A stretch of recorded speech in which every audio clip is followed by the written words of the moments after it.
कर्पूरगौरं करुणावतारं संसारसारं भुजगेन्द्रहारं सदा वसन्तं हृदयारविन्दे भवं भवानी सहितं नमामि। बोलिए शंकर भगवान की जय। बोलिए शिव महापुराण की जय। बोलिए हिंदू सनातन धर्म की जय। देखिए साथियों, शिव महापुराण का ये वायवीय संहिता चल रही है, उत्तरार्ध है इसमें, और इसका पहला अध्याय है श्री कृष्ण को पुत्र प्राप्ति। तो श्री पार्वती जी के साथ क्रीड़ा विहार करता संसार चक्र के चालक भगवान शंकर जी को नमस्कार हो। इस प्रकार मंगलाचरण तथा प्रणाम करके सूत जी बोले, हे ऋषियों, वायु देवता नैमिष क्षेत्र में पहुंचकर ऋषियों से कहने लगे, ऋषिगणों, मैंने आपको उपमन्यु की कथा सुनाई है, जिन्होंने दूध पान के लिए तपस्या करके महेश्वर जी को प्रसन्न कर लिया था। अब आगे क्या सुनना चाहते हैं? इतना सुनकर ऋषिगण बोले, धन्य हो सूत जी, अब आप कृपा करके यह सुनाइए। भगवान श्री कृष्ण जी ने उपमन्यु का दर्शन पाकर उनसे पाशुपत व्रत करने की आज्ञा प्राप्त की थी, परंतु उस परम व्रत का ज्ञान उन्हें किस प्रकार हुआ? वायु बोले, हे ऋषियों, वासुदेव श्री कृष्ण ने अपनी इच्छा से ही अवतार ग्रहण किया था। फिर मानव शरीर की निंदा करते हुए दैहिक शुद्धि तथा पुत्र प्राप्ति के विचार से मुनियों के आश्रम पर तप करने पहुँचे। उस आश्रम पर जटाजूटधारी भस्म रमाए हुए त्रिपुंड तिलक लगाए उपमन्यु तपस्वी के उनको दर्शन हुए। श्री कृष्ण चंद्र जी ने उन्हें प्रणाम किया, 3 परिक्रमा करके कर जोड़े, नम्रता से स्तुति प्रार्थना की। तपस्वी उपमन्यु जी ने त्रयायुष्मय जमदग्ने इस मंत्र द्वारा उन्हें भस्म का विलेपन किया। फिर 12 महीनों तक उनसे पाशुपत व्रत धारण कराया और उत्तम ज्ञान दिया। उस दिन से भगवान श्री कृष्ण जी उनसे आश्रम पर निवास करने लगे। भगवान श्री कृष्ण ने सांब पुत्र प्राप्ति के निमित्त गुरु के उपदेश द्वारा तपस्या की। 1 वर्ष के अनंतर उनके तप द्वारा प्रसन्न होकर श्री पार्वती जी के साथ शिवजी जो ने दर्शन दिए, तब भगवान श्री कृष्ण जी ने उन्हें प्रणाम किया और स्तुति की। तब प्रसन्न होकर शंकर बोले, मैं आपकी कामना जान गया हूँ, आपको पुत्र प्राप्त हो जाएगा। इस प्रकार वर देकर शंकर अंतर्धान हो गए। उसी वर के प्रभाव से श्री कृष्ण को उनकी धर्मपत्नी जाम्बती द्वारा सांब नामक पुत्र की उत्पत्ति हुई। शिवगणों का वर्णन अब इसमें किया गया है। ऋषि बोले, हे वायु, ज्ञान किस प्रकार का है? भगवान शंकर का पाशुपति नाम कैसे हुआ? भगवान श्री कृष्ण ने उपमन्यु से किस प्रकार के प्रश्न किए, यह अब हमें सुनाएं। यह सुनकर वायु बोले, सुनो। एक दिन श्री कृष्ण जी ने उपमन्यु से कहा कि हे महर्षि, श्री पार्वती जी को जो शंकर जी ने पाशुपत ज्ञान दिया था, उसे तथा उसकी विभूति का वर्णन आप करें। पशु कौन हैं, किस प्रकार की रस्सी से बंधे हुए हैं और किस प्रकार छूटते हैं? श्री शंकर पाशुपति किस प्रकार से हुए यह सब वर्णन करें। इस प्रकार के प्रश्न सुनकर उपमन्यु बोले, हे श्री कृष्ण, ब्रह्मा से लेकर सभी स्थावर पर्यंत प्राणी श्री शंकर भगवान के ही पशु हैं। शंकर जी उन सबके स्वामी हैं, इसलिए आप पशुपति कहलाते हैं।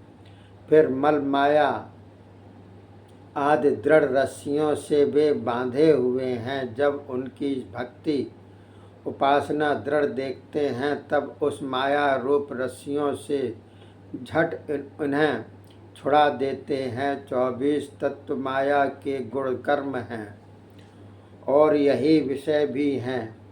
इन्हीं से ही जीव बंधा रहता है। विषयों द्वारा बांधने वाले भी स्वयं शंकर हैं, तभी तो अपना कार्य ब्रह्मा से लेकर स्तंभ पर्यंत पशुओं से करा लेते हैं। उन्हीं महेश्वर के अनुशासन से ये आकाश सर्वव्यापक है। वायु प्राणादिक नामों में आकर सारे जगत का भीतर बाहर से पालन करता है। हव्यक्यव्य भी ग्रहण कर लेता है। जल रूप जगत में जीवन भर देता है। फिर पृथ्वी जगत को धारण करती है।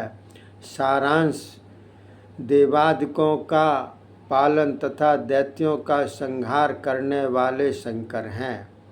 उनके ही अनुशासन से इंद्र तीनों लोकों की रक्षा करता है। वरुण देव को जल का आधिपत्य दिया है। संसार में सभी कुछ कार्य शंकर जी के अनुशासन से चल रहा है। इसलिए भगवान शंकर का पूजन आराधन ही सद्गति देता है। अब इसमें शिव का अष्टमूर्ति स्वरूप का वर्णन किया गया है।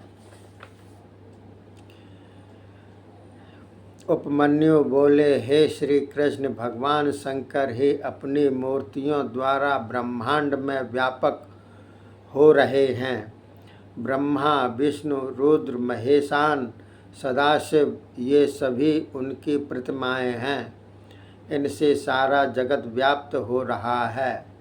इस प्रकार और भी 5 मूर्तियां ईशान, पुरुष, अघोर, वामदेव, सद्धोजात आदि प्रसिद्ध हैं। ईशान तो सब में मुख्य है। यही मूर्ति क्षेत्रज्ञ है। मूर्तिमान स्थाणु मूर्ति पुरुष है। बुद्धि तत्व का आश्रय लिए अघोर मूर्ति है। श्री महादेव जी की संहार अहंकार की अधिष्ठात्री वामदेव नामक मूर्ति है। शंकर जी के हृदय में निवास करने वाली सद्धोजात मूर्ति है।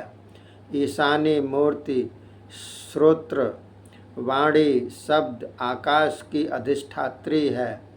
ईश्वरीय मूर्ति तात्विक, हस्त, स्पर्श, वायु की अधिष्ठात्री है।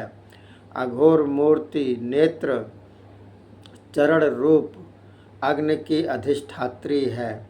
वामदेव मूर्ति रसना, वायु, रस एवं जल की अधिष्ठात्री है। सद्धोजात प्रतिमा घ्राण, उपस्थ, गंध, पृथ्वी की अधिष्ठात्री है। इस प्रकार शंकर जी का 8 प्रतिमा हैं। सूत्र में जैसे मणियाँ ग्रथित रहती हैं, उसी प्रकार इन मूर्तियों में संसार ग्रथित है। वे 8 मूर्तियाँ सर्व, भव, रुद्र, उग्र, भीम, पशुपति, ईशान, महादेव इत्यादि पृथ्वी, जल, तेज, पवन, आकाश, क्षेत्रज्ञ, सूर्य, चंद्र आदि को धारे हुए हैं। विश्वधारिका शिव की सार्वी जल जीवन दायका भावी मूर्ति है। जगत के अंदर बाहर विचरने वाली तेजोमयी रौद्री मूर्ति है। जगत की संचालिका पवन मूर्ति है। आकाशतमिक भीमा मूर्ति सारे विश्व में व्याप्त है। पाशुपति मूर्ति पशुपाश छेदन करने वाली, सर्व क्षेत्रों में निवास करने वाली, सभी आत्माओं की अधिष्ठात्री है। ईशानी मूर्ति सूर्य रूप होकर जगत को प्रकाश देने वाली है। महादेव मूर्ति चंद्रमा रूप द्वारा किरणों से जगत को तृप्त करती है। आठवीं मूर्ति तो सर्वव्यापक है, इसी कारण सारा जगत शिव रूप है। अतएव शिव जी का आराधन ही अभय अनुग्रह दायक होकर उपकार करने वाला है। जिस प्रकार पुत्र पौत्रादि पाकर पिता प्रसन्न हो जाता है, उसी प्रकार भगवान शंकर ही इस विस्तार से जटाधारी होकर प्रसन्न होते हैं। अब इसमें गौरी शंकर की विभूति के बारे में बतलाया गया है। श्री कृष्ण बोले, हे महर्षि, यह सारा विश्व इस प्रकार शिव जी की 8 मूर्तियों में व्याप्त हो रहा है, यह तो आपने सुना दिया।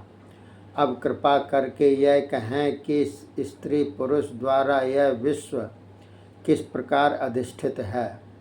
यह सुनकर उपमन्यु बोले, हे श्री कृष्ण, अब मैं इस विभूति का वर्णन करता हूँ। स्त्री पुरुष श्री महादेव जी की ही विभूति कही जाती है। श्री महादेव जी शक्तिमान हैं और महादेवी आपकी शक्ति है, और यह चराचर विश्व उनकी विभूति का लेश मात्र ही है। जो कुछ भी चेतन जड़ है, शुद्ध किंवा अशुद्ध है, पर तथा अपर है, और जो भी अचित चक्र है, उसके साथ साथ चेतन चक्र चलता है, वह अपर अशुद्ध पर शुद्ध है। यह दोनों ही चिद स्वरूप शिव भवानी के स्वाभाविक एक ही रूप हैं। शिव भवानी के वश में तो यह संसार है, स्वयं इसके वश में नहीं, तभी तो यह विश्वेश्वर हैं। शिवाशक्ति के द्वारा ही शंकर सभी प्राणियों को भुक्ति मुक्ति देते हैं, किंतु वह शक्ति आपके ही आश्रय में रहती है। शिव समान ही धर्म वाली वह शक्ति है। यही एक चिद रूपा शक्ति विश्व को विभक्ति करती है। सारा विश्व ही उस पार्वती शक्ति से विस्तार को प्राप्त है। उसी शक्तिमान से क्रियात्मक शक्ति होती है। फिर वह क्षोभ को पाकर प्रथम नाद को पैदा करती है। नाद से बिंदु बिंदु से सदाशिव देव, उससे महेश्वर, महेश्वर से युद्ध विद्या पैदा हो जाती है। यह ईश्वर की वाणी शक्ति ही है। फिर वर्ण तथा रूप द्वारा मात्र का कहती है। जंगम स्थावर संसार को रचने वाली शक्ति ही है। यही निश्चयात्मक ज्ञान है। ज्ञान तथा क्रिया की अभिलाषा वाली 3 शक्तियों द्वारा ही ईश्वर शक्तिमान है। जगत भर में स्त्री पुरुषों की विभूति शिव भवानी से आश्रित है। शिव तो महेश्वर हैं एवं भवानी माया रूपा है। सभी रस रूपा भवानी है और उसके रस के आस्वादक शिव हैं। भवानी शिवा क्षेत्र रूपा है, क्षेत्रज्ञ रूप शिव हैं। श्री पार्वती जी पृथ्वी रूप हैं, सदाशिव आकाश रूप हैं। समुद्र रूप शिव हैं, तरंग रूपा भवानी हैं। लता रूप भवानी हैं, वृक्ष रूप शिव हैं। विशेष क्या कहें, पुल्लिंगवाचक महेश्वर हैं, स्त्रीलिंगवाचक पार्वती जी की विभूति हैं। उपमन्यु बोले, हे श्री कृष्ण, मैंने यह अपनी मति के अनुसार परमेश्वर की विभूति आपको सुना दी। इसे वर्णन करना सबके लिए कठिन है। हे कल्याण रूप कृष्ण, इसका वर्णन आप भी अधिकारी समझकर उसके आगे करना, सबके आगे नहीं। इन विभूतियों का सुनने वाला, अधिकारी को सुनाने वाला शिव सायुज्य पाल सकता है। इसका कीर्तन करना भी पाप नाशक है। बोलिए शंकर भगवान की जय। शिव महापुराण की जय। हिंदू सनातन धर्म की जय। अगला 5वां अध्याय है, जिसमें पशुपतित्व ज्ञान योग का वर्णन किया गया है। अगले एपिसोड में, तब तक के लिए धन्यवाद। जय हिंद, जय भारत।